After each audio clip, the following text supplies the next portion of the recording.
What's going on, guys? Welcome back to Roddy's Rides. I'm your host, Roddy. If you haven't already, go down, like, comment, and subscribe. And if you haven't already, go back and watch our previous video. It was explaining what we think went wrong with the 3.7 GT500 V6 Mustang. And then so today, we're going to do a little bit of investigating and see if we can figure out what potentially was the problem or if we can see any detonation inside the motor. So let's go check it out.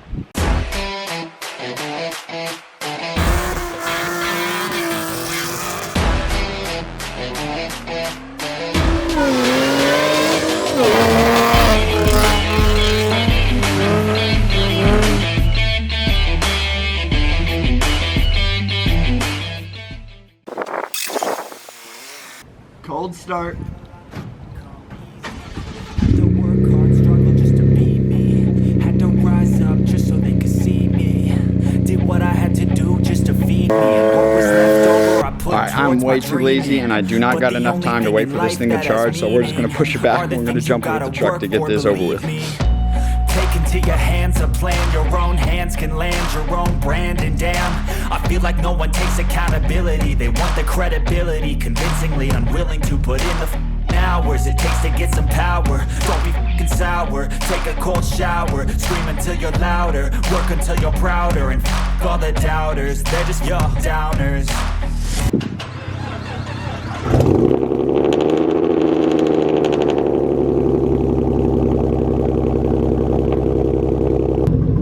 Now we're huffing and puffing. I don't know if you guys can see that. Yeah, you can kind of see it better over here. It's just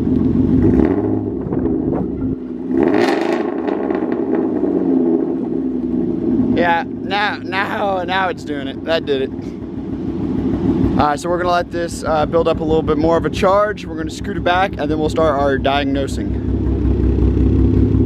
Yeah. So I need a new grill. What do you guys think? Jesus Christ.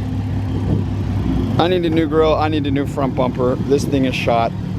How do you guys feel about me buying the GT500 front bumper? Yes, it's not a GT500, yes, it's not a 5.0, but I've seen 5.0s that have stock ass brakes, nothing done to them, they run a GT500 hood and people aren't that mad. But a V6, I don't want to be the guy who's the V6 running GT500 stuff, but at least I have a GT500 blower, glass roof, and like navigation screen. So that's more than these 5.0s that are running the front bumper. So what's up, y'all? I think it would look sick with a front or a GT500 front bumper. I swear to God they all let me down. I always fought just to wear the crown. I'm off at these fucking clowns who were all taught they deserve an ounce. It's only worth it if you work for it. It's only worth it if you work for it. I won't stop till they hear me now. This car looks so much better when she's wet, but I guess so does every other car. I can't wait to take some more time and money to make this car look nice again, but look at this. Huffing and puffing like a BMW. Alright, so now that we got the car rinsed off, we have the trickle charger back on it. It's charging up the battery. We're going to let that charge up a little bit more, and then we're going to compressor test it. So first, we're going to yank out all the coil packs, pull the plugs, and what's the dongle called that has the camera at the end, Sean? It's just a, I don't know what it's a visual scope. Yeah, the colonoscopy tool for cars. Yes. I won't stop till they hear me now. I won't stop till I wear the crown.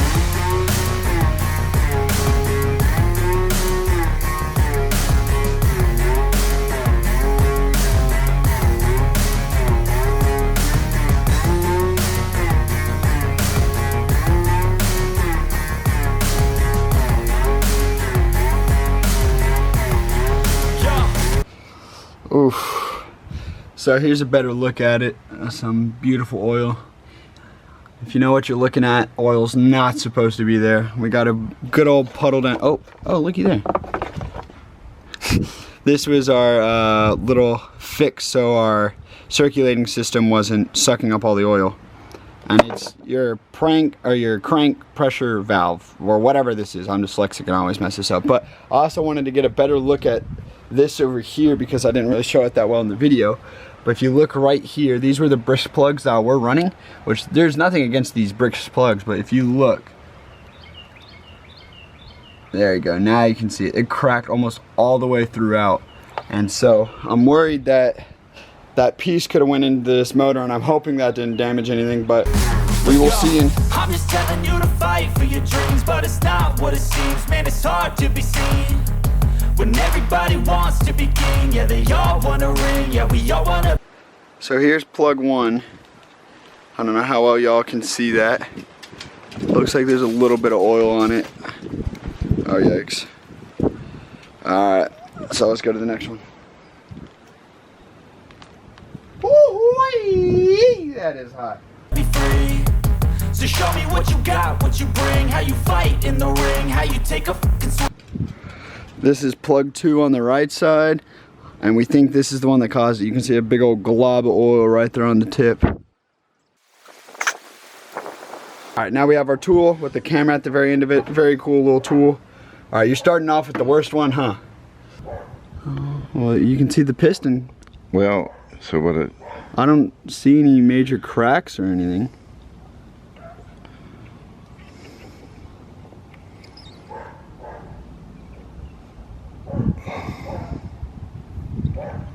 Can you see on the film? Yeah. I mean, I see a little line right there, but I don't know if that's score marks or what. I mean, we won't be able to see any hairline cracks, I don't think, with this, but you think that's There's no big hole in it. So maybe we did just fry a ring. Or maybe this is not the right one. You want to go to the next one? Fascinating. Alright, this is one cylinder boat. Ooh, there's some oil. Sneak peek. So it's the front cylinder, huh? Interesting. Yeah, this one doesn't look very good. So I guess it's cylinder 1, or is that cylinder 2? That's cylinder 1. Yeah, whatever all this stuff is on top, that must be it cracking or something. See it? Yeah. That's got to be something that's not right. That does not look right. And this is the far back cylinder, so cylinder 6. Oh no, I guess this is cylinder 5. Looks like there's oil on that one too. Yeah. But I mean, I don't see any lines like the other one had. The other thing is you got to remember it was sucking up oil, so it was probably dumping in all these cylinders. Do you got heart? Are you mean? Got some scars, got some needs. Are you willing to go bleed? I swear to God they all let me down. I always fought just to wear the crown. I'm off at these fucking clowns. Here are all the spark plugs side by side. So all these look absolutely great. These are all the passenger front, middle, rear. Up here is the driver side that don't look so good. So this one has a decent gap still. Got a little bit of oil in the tip. This is the middle one, which you can see that hole is shut. She made connection and definitely covered in oil. And then here's the back one for the driver's side. This one honestly looks decent, but it almost looks like there's a little bit bigger of a gap on it. So interesting. So we got the dongle. How's it looking, Sean? No matter what, there's going to be oil in all these just because the supercharger's sucking up oil and dumping it, but I mean, as long as we don't see no Grand Canyons, I mean, I'm content. Ooh, that's the best looking one. What I mean by that is just lit up. I mean, it's messy in there, but I don't... You got to remember, this is an 82,000 mile motor. She going to have her gunk. Alright, and the front one. Wow, covered in oil. Shocker. Yeah, I don't see anything that's... jumping out to you. You know, that's broken, per se, just a bunch of oil in there. Well, sweet. So, you want to start compression testing this side first? Honestly, I say we just go to that side and... Well, since we think this side is good, well, yeah, it doesn't matter. We might as well do them all. Well, with the battery being low, we might as well start with the side that we know is definitely worse, and then we'll come back to this side. So, I'm very thankful for you helping me film and do all this. The only problem is you never give me time to grab the camera or set up or go. You're just a man on a mission. So now we're connecting a compression tester, and what this does is you turn over the motor and it shows how much pressure that your cylinder is holding. So lower the number, lower the chances your motor is good. Higher the number. Higher is what you want. Yeah, but if it's low, it's not good. Right. All right, you want to crank it over? I guess. Hey, Sean. Since you're holding the gauge, point the camera on it. Remember, film with the camera, not your eyeball. Alright, you ready? Yeah.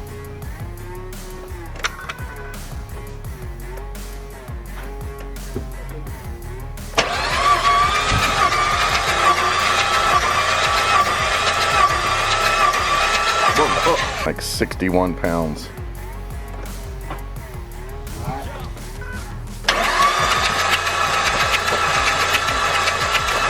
Okay. 0. On the middle one. You think that one did it? I think it may have, because that one has 0 compression. And if you don't know, that means that is one less cylinder. That's right. And we didn't see a big obvious hole, so that must mean you blew the rings or something down, right? Or broke a ring. You said off camera that you were going to buy me a whole like new motor and engine setup, right? And sell the Cobra? Yeah, when you're 50.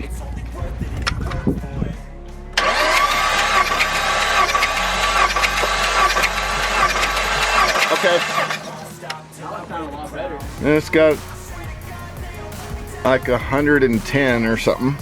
Alright, so this is definitely not how like a main mechanic would label out, but I just did it from front to back. So front, 60, half the horsepower. 2, we definitely lost some power. 3, I'm assuming we lost some power here Right too. now it looks like you've been on 4.5 cylinders. I bet you've never seen a supercharged 4.5 cylinder Mustang, have you?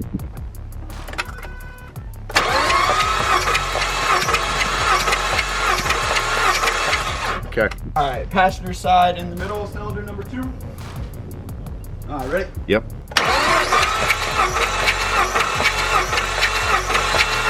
Okay. Second cylinder, 123 again, so maybe 123 is a lucky number. I'm starting to think 123 is the normal. So far, it's consistent. Alright, now for the final back piston. Oh, I guess you know.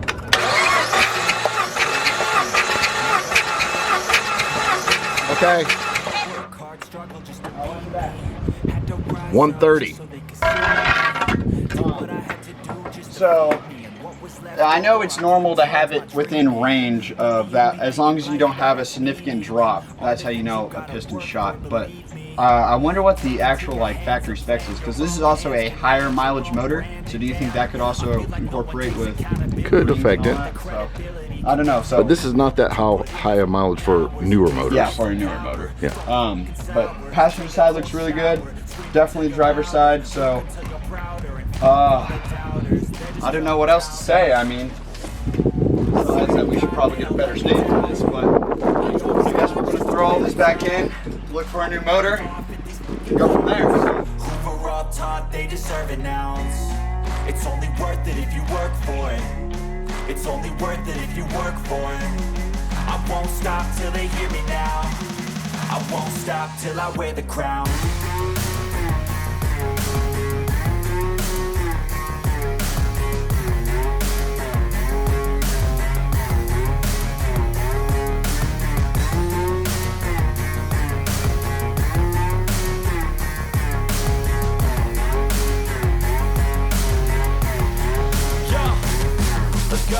I'm just telling you to fight for your dreams, but it's not what it seems. Man, it's hard to be. So looking at it one more time, clearly driver's side down super bad. This side, I don't know if this just has a little bit more gunk in it, so it's reading a little bit higher compression, but that's still like significantly more than these two, and these two at least are the same. So I'm gonna guess roughly, I guess perfect compression would be like 125 or something, somewhere around that ballpark. But yeah, the car's all put back together. I'm gonna start it up. It's kind of crazy. So I checked all the ring gaps and all of them. All of these were all pretty similar, all around like the 0.26 range. And what's crazy is when I showed you earlier, that middle one was almost closed. But I regapped them and the far back one was almost at 40. So who knows, I don't know what went on in here, but maybe this should idle a little bit better. We will see. So.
So the V6 GT500 is now a 4-cylinder GT500, but the car is parked back where it's going to sit for another week. Fingers crossed that we can pick up a motor before the end of next week. And honestly, dude, I forgot how much I really did love this car. This car looks so good with the air suspension. It's not completely aired out right now, but I miss it so much. But hopefully she'll be back up on the road and better than ever. So if you haven't already, please go down, comment, subscribe, leave a thumbs up. It really does help me, keeps me motivated, and keep working on this project. And also, if you made it this far in the video, go comment down in the comments pollen, so everyone who goes and like doesn't watch the full video is very confused by pollens in the comment section. So I don't know, I think that's going to conclude today's video. Dad, do you have anything else to say? No. So alrighty, well, hope you guys enjoyed this video. Roddy's Rides out.